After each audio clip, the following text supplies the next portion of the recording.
hit record. Here we go. So today is kind of talking about menu pricing and costing out. So kind of review from yesterday that the food cycle of making sure, there are systems in place on the purchasing, storing, issuing, cooking, preparing, serving, consuming, or consumption, consuming the food, and then also the cleaning after the consumption. There's going to be systems in place for everything. No matter what, there should be a system in place, and and that's just kind of how it is. Standardized recipes is a set of written instructions used to prepare a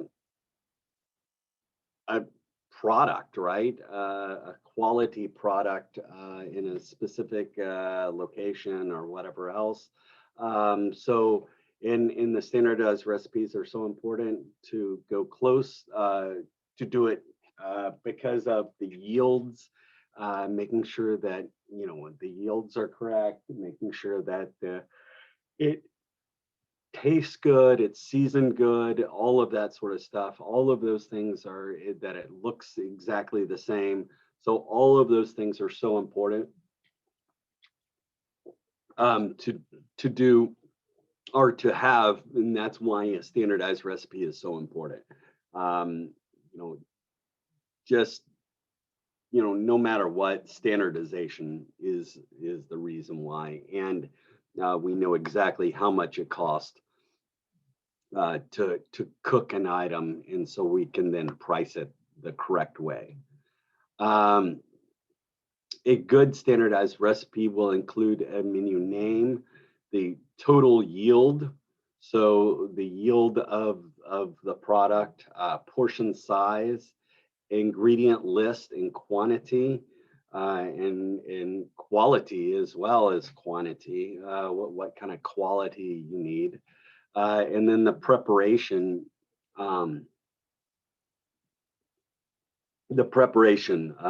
is well, how to mix it, folding it, saute, grill it, whatever else, but making sure you understand that. A standardized recipe also includes cooking temps, special instructions, any kind of mise en place of small wares, like you need a spoodle, you need a ladle, you need a pair of tongs, you need whatever, a saute pan, you name it. Serving instructions, how to serve it, or if it also on how to cool it or how to store it. All of those things are important because no matter what, you need to train your employees the correct way, and these standardized recipes help train your employees the correct way. And then plating and garnishing. Why is that so important? Because we just want to make sure it's all consistent. Every time that dish comes out, it looks the same, especially if someone, two people at the same table, have ordered that. So if it is not the same, people are gonna, what the hell? Why is, it should be the same. Why is his or hers different? So that's very important. Do you mind reading this one? Oops, sorry, hold on. Oh, wait. Right there. Okay. A standardized recipe is the foundation of your menu. A standardized recipe is the base to calculate your cost because it's been tried in the place. A standardized recipe helps to determine yield and portion size. A standardized recipe is the base to determine AP portions and EP portions. Very important at the moment of costing. A standardized recipe is not a recipe cost sheet. It is the route to get a professional recipe cost sheet. A standardized recipe is the base to construct your inventory list. Thank you. So some things to remember when writing a standardized recipe. If you are starting with a home internet recipe, make it first. Now, this is not you right now. I mean, you don't have to make it first, like when you're making your standardized recipe. But if you are wanting to, but you find a recipe from the internet or um, from the a book or whatever else, you've never done it before, I would always make it, because you need to make sure it works out correctly, right? Because sometimes maybe it's because when you're in a lot of these recipes, they're made for 100 or they're made for 5, and when you multiply them down or make them smaller for one dish or for one item or whatever else, sometimes the recipe uh, doesn't work out very well, especially for baking. Like if you have something, scaled down, a recipe that makes for 100, I don't know, rolls, and then you scale it down. Maybe the salt might be off, or just you always want to test it first. You never want to go cold and just make, just say, okay, this is it. You need to test it first, make sure it works out. Standardized recipe are good training tools for sure. I mean, it is great training tools. A good recipe, it basically will, you can make sure it tastes great, make sure, it works out every time, because no matter what, you want a recipe that consistently works out every single time. So make sure it works good, it tastes great, all of that. And then you can, then standardization always meets expectations, same. So no matter what, it is, standardized recipe is so important because it meets all the expectations that we want.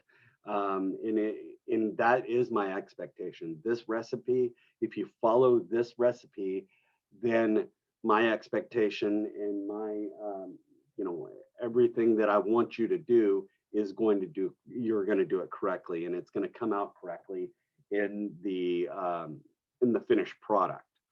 Uh, okay, benefits for using a standardized recipe include, could you read some of these benefits?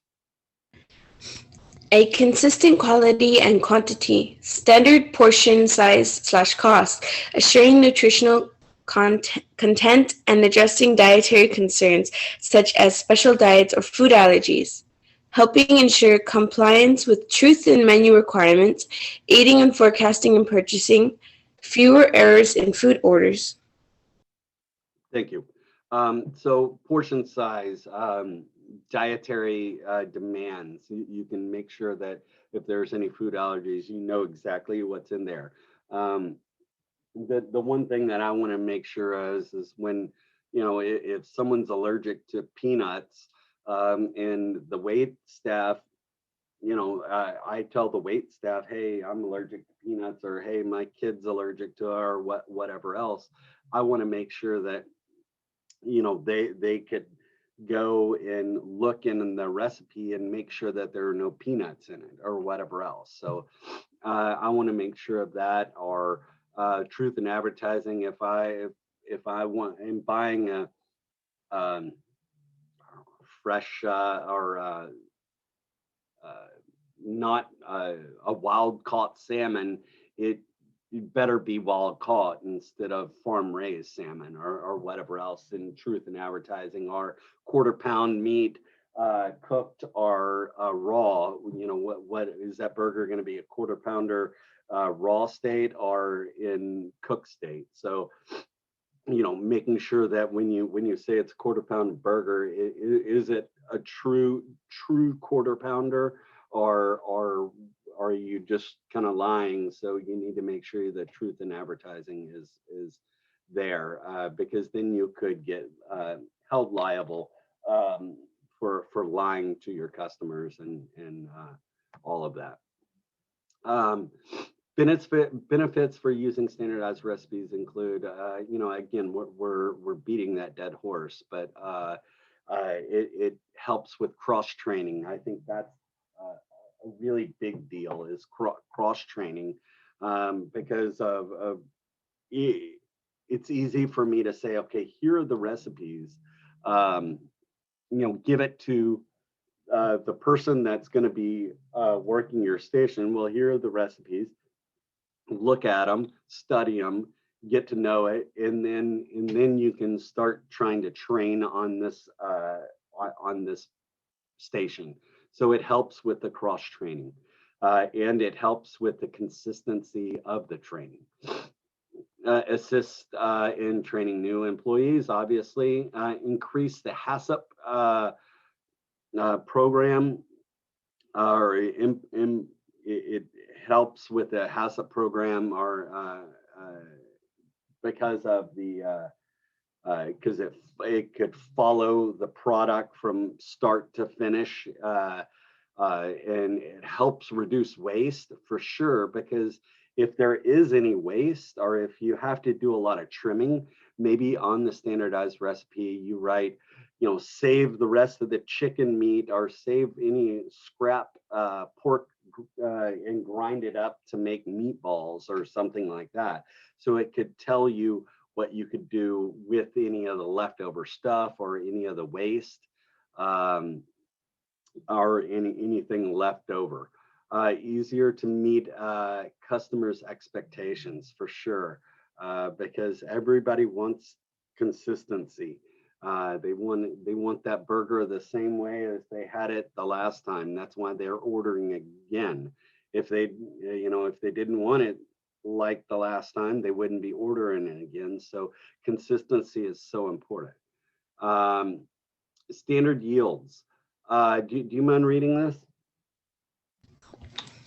The yield of a recipe is the number of portions it will produce. Yields can also be expressed as the total value or total weight the recipe produces.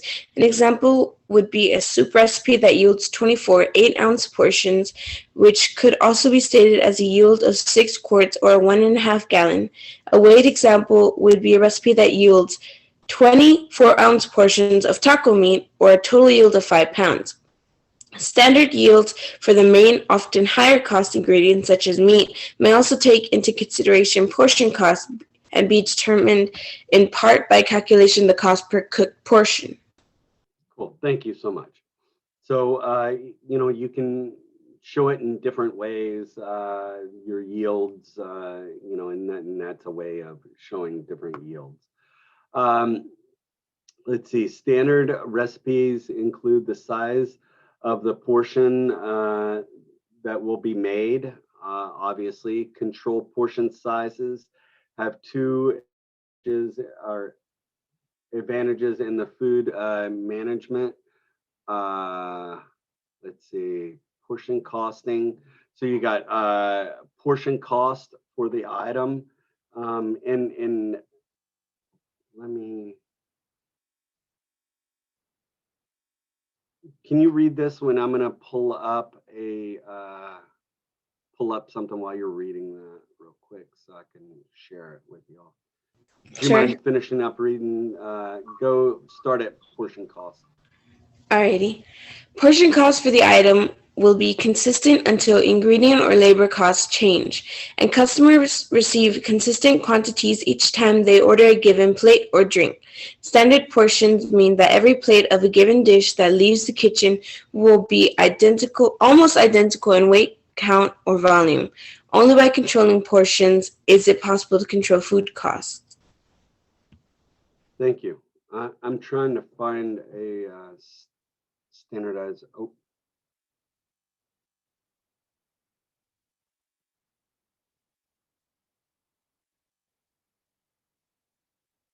Hold on. Sorry, I was trying to find an example while we were going, but it doesn't look like I can find on that now. All right. Am I sharing? Did I stop sharing? Sorry, my bad.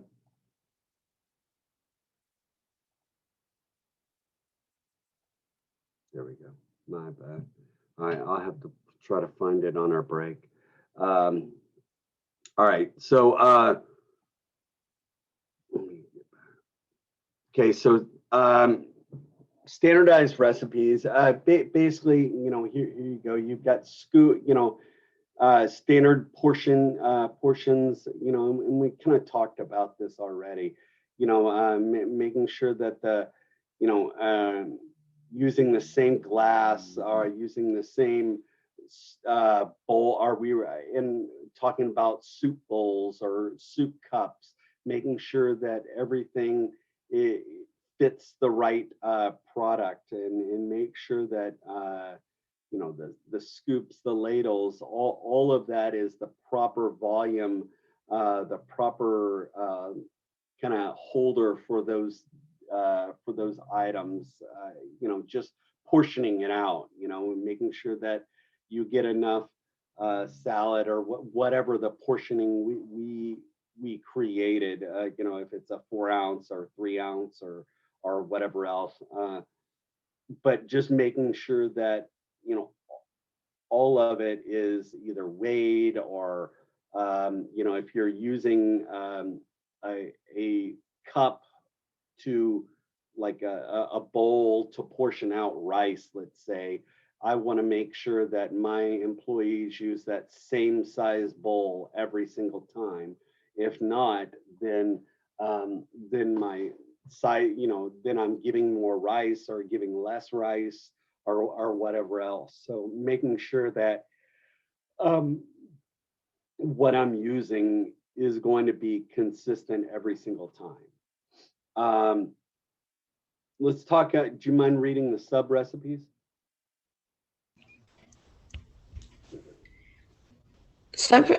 When you calculate standard recipes, you will find that some recipes has other recipes as part of the ingredients in order to have the real cost of the dish you are planning to add to your menu. Example, a New York steak that's coming with a béarnaise sauce. That sauce, it is a recipe, but it's in itself. But on itself, yeah. But on itself. We call it sub-recipes. You prepared your standard recipe, then a recipe cost sheet to determine the cost by ounces you can incorporate into your meat recipe. Okay, so for example, let's say, and y'all are more pastry, so let's say you want to make, I don't know, a bread pudding. You have bread pudding, but you want a creme anglaise for your sauce, right? Maybe to plate up for your bread pudding. So, bread pudding is one recipe, and then you've got another sub recipe is the creme anglaise, because you've got your bread pudding and you're going to pour the creme anglaise right on top or put it on the bottom, whatever, or a chocolate sauce or some other sauce. So your bread pudding is one recipe, and then you've got a sub recipe of the sauce, right? So, and then because it's going together, you've got to figure out how much sauce you're going to be serving. Are you going to put an ounce or a quarter ounce or a half ounce or whatever else? And you need to figure out that cost of that dish or of that sauce, and then add it to it. And then that's going to be kind of what you're going to be using to determine your sale price and all of that. So making sure that you have, you might have nine recipes, but you might have maybe 5 more sub recipes that you might have to cost out if you have a bunch of sauces or whatever else,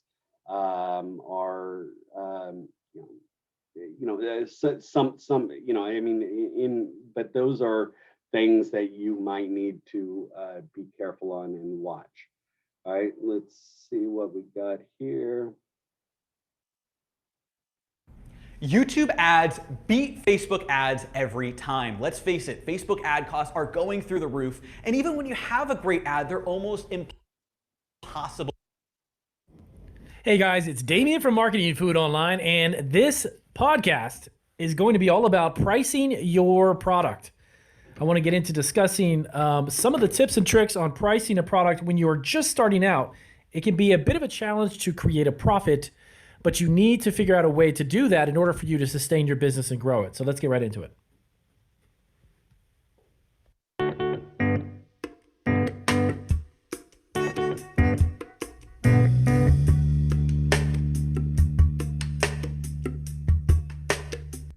Okay, guys, so let's hop right into this topic. And actually, I want to thank my subscriber who sent me the question about this. I had a couple of videos where I did cover briefly some information about pricing, but I just wanted to go over this again because this is a topic in regards to creating a food business or food product that's super crucial. And it's very, very important to understand the different types of ways to price a product. Because there's actually a lot of variables and factors that come into play when it comes to creating a price that's going to be profitable for you and also make your product enticing for either a food distributing company or even for a customer to buy it from you. So now, right off the bat, let me lay down this one simple principle, and it's going to be an absolute fact because it's from my own experience, as well as any food startup that starts out. It's always going to be the most expensive time for your business is when you first start. And the reason why I say that is I'll explain that what that means. So when you first start a food business, traditionally, normally most food businesses actually start at home, right? They start at home, you got a recipe and you've got some really great feedback and you want to create a food product, but you haven't really bought the ingredients, you haven't bought packaging, all of these aspects you really haven't thought too much about. And you're going to be probably producing this product in very small batches. Very good likelihood you're going to be making it yourself. And it's going to take up your time as well.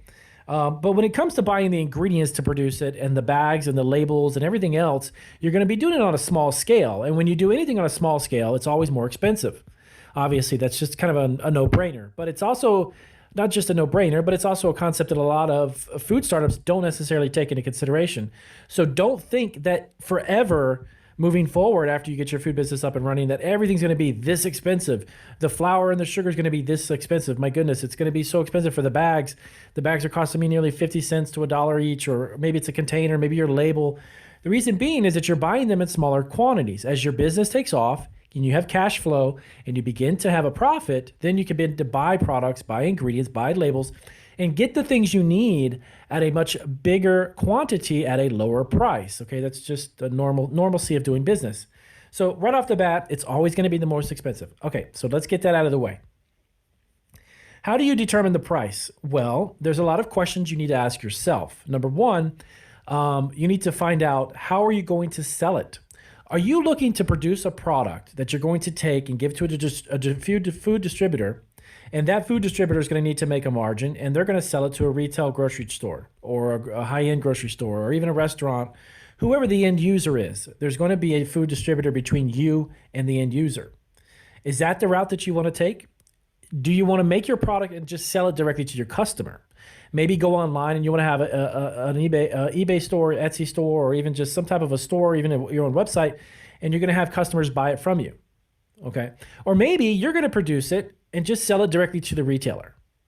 Okay. See, so there's a multitude of different places, of different ways that you're going to sell it. You need to figure out what you want to do. Now, can you do a little bit of all of them? Of course you can. Nobody says you can't. But in order for you to make a margin, my motto has always been, and my philosophy has always been, the fewer people that stand between you and your customer, the more money you make. It's a common sense thing. It's very simple. So not saying you can't go through a food distributor. Food distributors are fantastic. They can do a lot of logistics for you. They have a lot of connections and the contacts. They have the ability to grow a brand because they already have everything in place that you don't have in place. Okay. Also, are you going to be making it at home? If so, well, you're not having to pay a few $1,000s a month to rent a commercial facility, or a few hundred a month to rent for a couple hours, have a commercial kitchen where you can produce a product. So that's not going into your costs. See, so there's a lot of dynamics. There's a lot of different things that come into pricing. And it's not necessarily just a simple black and white issue where you can just price it one way and then sell it and make a margin and move on. You have to figure out, how am I going to do it? How am I going to do this? So if you're making it from home, I'll give you some examples. You're making it from home and you're doing small batches and you're just selling to farmers markets. You're selling locally, right? Basically the cottage food route. That's perfect. That's a great way to start. Nobody's standing between you and your end user because cottage food laws dictate that you have to sell the product directly to the customer. So you really can't facilitate the use of a food distributor or something on a commercial scale because you can't do that from home. 99.9% of the time in most states, you can't do that from home. Okay, so that's the best way to get going. And reason being is you need to factor in the cost of your product, the amount of time it takes you to do it, and what is your margin going to be? What is it that you want to sell it for?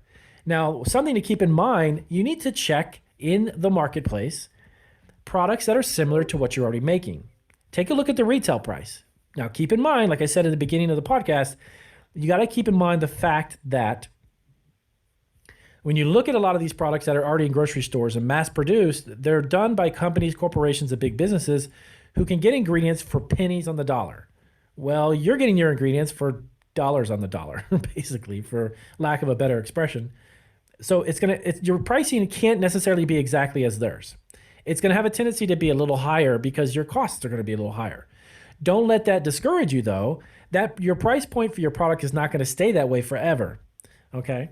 And in some cases, I'll tell you the truth, when we started our candy business and we got into retail stores, the price we were making, the margins were horrible. I'll be honest with you, they were horrible. They were good enough to at least cover getting more ingredients and turning around, but our profit margins were really low, very low when we started. But I knew at that time, sometimes you have to eat dirt. You got to eat a little bit of that because before your product takes off or anyone knows about it, you just need to sell them. You need to get them out there and get people to taste them. You need to start doing it. And because when you think about it, let's say you go to a farmer's market and you set up a tent and you have 100 units to sell. Well, you pretty much need to bring about 100 units worth of samples, by the way. And that is product that you're making. You're not getting anything for except for a response from your customer. Nobody's paying for it. It's a sample. So you need to sample out your product. You need to sample like crazy.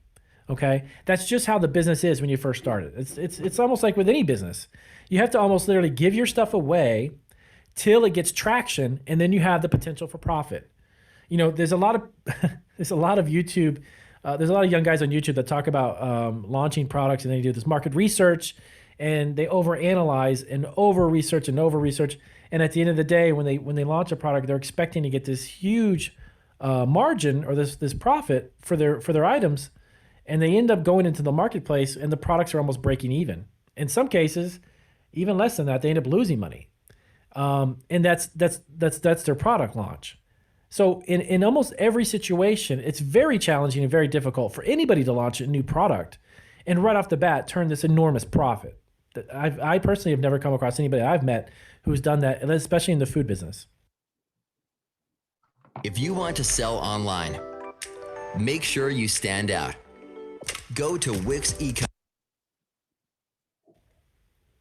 So just keep that in mind. You need to answer those questions and find out who are you going to sell it to.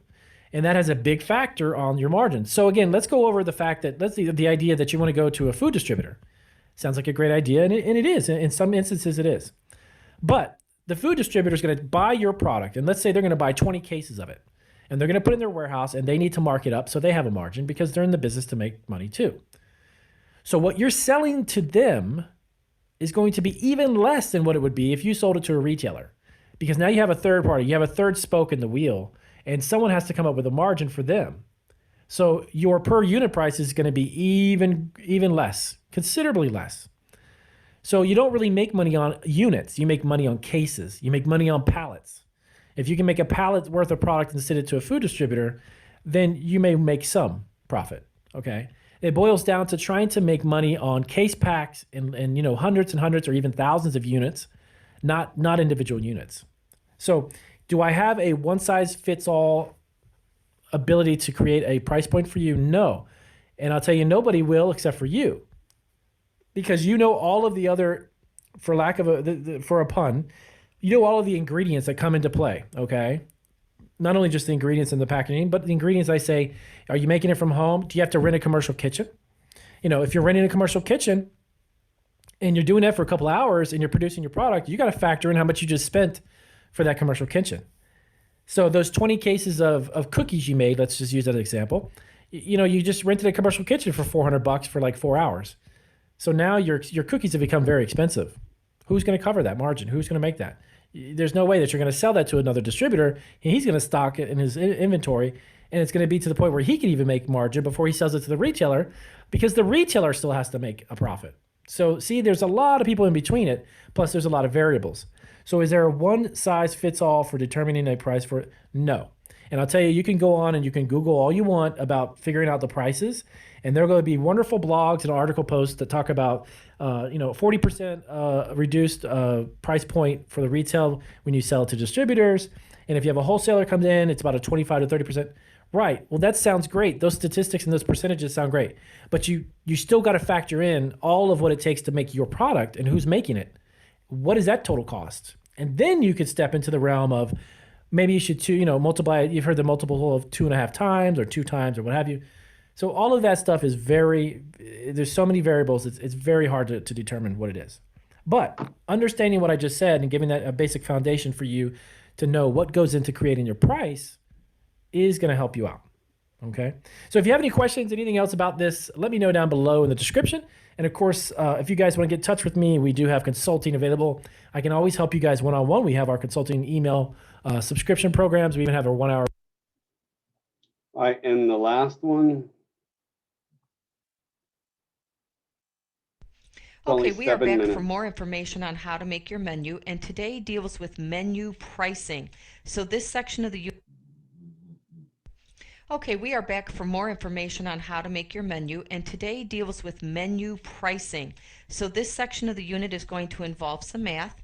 The first item you need to consider is your labor cost. Your labor cost gets incorporated into your menu items cost because you had to pay somebody to make the food. Labor costs vary. Your new employees are going to cost less than those that have been there for a while. And likewise, state law may dictate, or unions may dictate, how much you need to pay people. All right. Competition. Competition is you need to look at similar restaurants in your area and see what they are charging. You may charge a little bit less if you want to undercut them, or you might charge just a little bit more to make your restaurant seem like it's a little bit more upscale for the same items. But you need to be in the ballpark. You need to look at your customers. What can they afford to pay? For instance, if we look at Javicino, the 99% of our customers are high school students, so they're not going to come in wanting to pay $6 for a cup of coffee. So we need to find a way to sell coffee cheaper than $6 as compared to Starbucks. Now again, we wait on teachers, but they're wanting something quick and easy as well. Atmosphere. What is the atmosphere of your restaurant? If your restaurant is a real quick walk in, grab your food, get out, you're not going to be able to charge as much as you can for a nice sit down restaurant. So that would be atmosphere, and location is huge. Restaurants that are in busy cities, those people usually have more disposable income, which means they can afford some higher prices. If you're looking at a rural area and your restaurant's in a real small town, incomes are lower there, so people have less disposable income. So location is very important. Now, there are a couple ways to determine the pricing method, and the first is the factor method.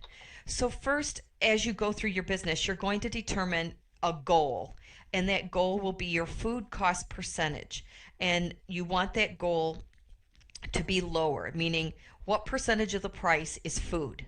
All right, and then another certain percent would obviously be your labor and all of that, but this rule of thumb keeps you from having to figure out exactly your labor, your electricity, your rent, and so forth. It's based on food cost percentage. So once you have determined your food cost percentage for your business, you divide 100 by the percentage to convert it to a factor. And again, there's going to be an example to show this. Then you multiply the recipe cost by that factor to determine the selling cost. Now, I believe in restaurants, you never want to be over 35% food cost percentage. Some items might be over it, but then you need some items that are way below it to counter that overage. But the lower you keep it, the better your profit will be, but then you have to balance that with quality as well. So there's a lot of things to take into consideration. So let's look at this example. Your restaurant food cost goal is 25%.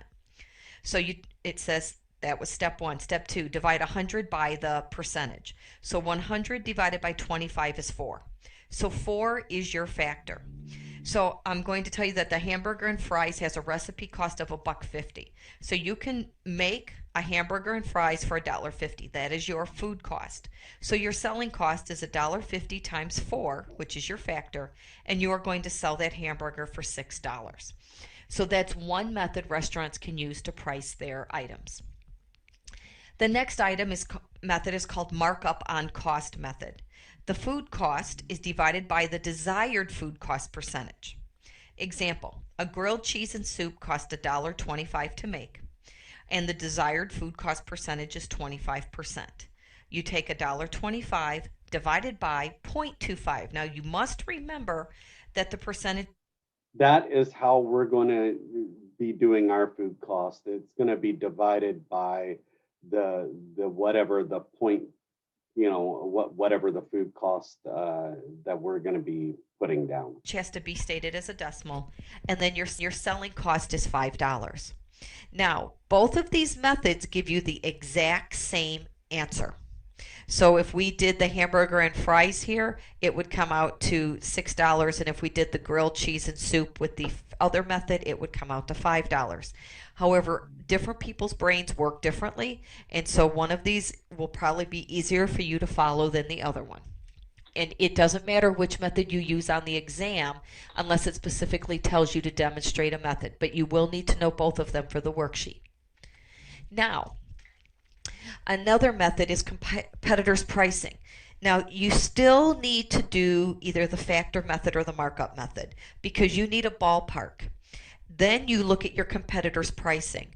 So you might be getting your hamburger and fries for $1.50 where your competitors are getting them for 90 cents. So for you to undercut them means you're going to greatly increase your food cost percentage and end up, you could eventually end up losing money. So you can look at competitors pricing, but you must compare it to what the actual math showed so that you're not undercutting yourself. And again, you charge slightly less to attract more customers or to lure them away from the competition, or you can charge slightly more to appear more upscale. Again, this is risky. It does not account for differences in labor costs, rent, etc. So you really need to compare all those factors before you make that decision. And then there's psychological pricing method, and this is all mental. And it's kind of goofy, but it's very true. Once you've determined your selling price, then this method can be used. So the price is adjusted based on the customer's reactions to the price. So let's say you're going to sell your hamburger for $6. Well, according to all the studies, more customers will buy the hamburger if you drop the price to $5.95. Is it only 5 cents? Yep. But in a customer's head, they're looking at the first number. So even though it's only 5 cents less, in their head they think it's $1 less. It's crazy, but it's true. If you can drop it just below, they're more likely to buy it. So if you even think about restaurants, 49 cents. That seems a whole lot less than 50 cents. You go to Walmart, you'll see that all the pricing like that. I mean, everything is 99 or 95, and that's their logic. But most restaurants don't sell food items that are $6.25. They'll keep them at $6 or $5.95 and adjust other prices to accommodate. Or they might increase it. If you want to sell it for $6.50, you might as well adjust it to $6.95. Because people are going to think it's $7 regardless if it's $50 or $95. So a customer views a price increase of $4.95 to $5.25 as a big change. So you can do the math. That's a 30-cent price increase. They think it's huge because in their head you went from $4 to $5. Yet they view a change of $4.25 to $4.75 as a small change, and that was 50 cents. Because the first number, that 4, stayed the same. In fact, the majority of customers will not even notice the difference from $4.25 to $4.75 because in their head it's $4. Yet they will notice this change immediately because it crossed the dollar line. So again, that's some psychological games that are real that you need to consider when pricing out your food items. Okay, now on your worksheet, you're going to have several math problems to do, so feel free to. Okay, so that's kind of some logic when it comes to pricing out stuff. All right, let's take a 10-minute break and then we'll come back and finish it up. And it probably no more than 15 minutes or a little less than that. So anyway, see y'all in 10 minutes. Heard. Cool.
All right, so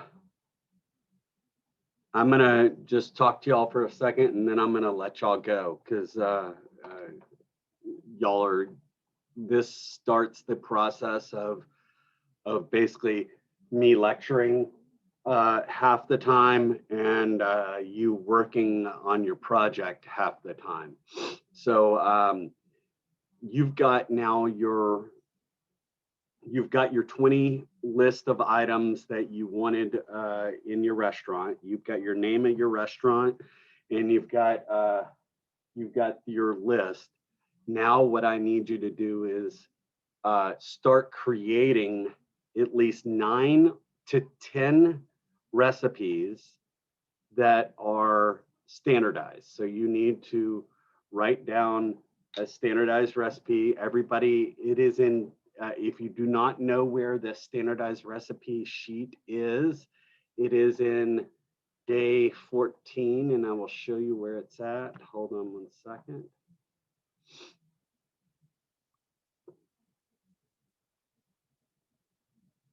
So if you go all the way down, you've got to now, day 14 is in week, 3. So you go to week 3, click on day 14, and there is the standardized recipe. What I need you to do, I need you to open it up just like this. I need you to, once you open it up, you go to File, you make copy, and you make your own copy, okay?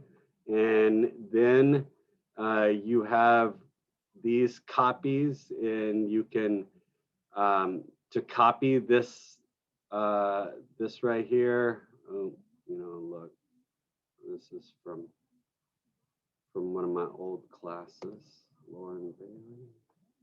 All right.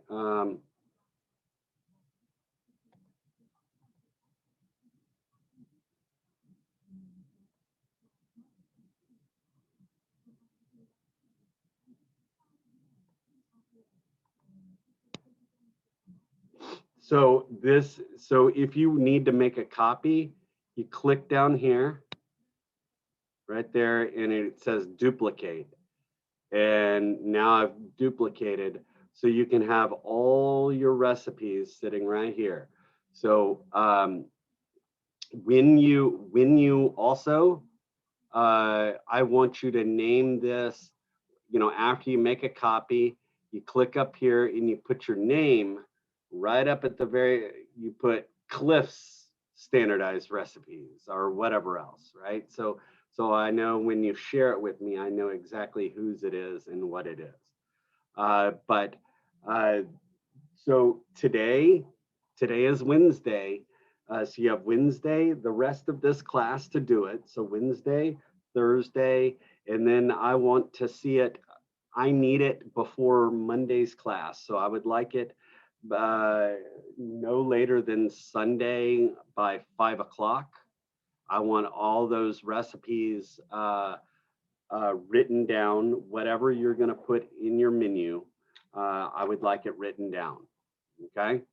So you have the rest of today, you have, and then we'll do a lecture. I'll do a lecture tomorrow, but I will give you some time as well during class to get it done. Any questions, problems, or concerns? Are we good? Does everybody understand what needs to get done? All right. Peace out then. Y'all have a wonderful day. Stay safe and take care, Chef. All right. Bye, guys. All right, see you later, Chef. Have a nice day. You too. Bye, Chef. Have a great day. Hey, you as well.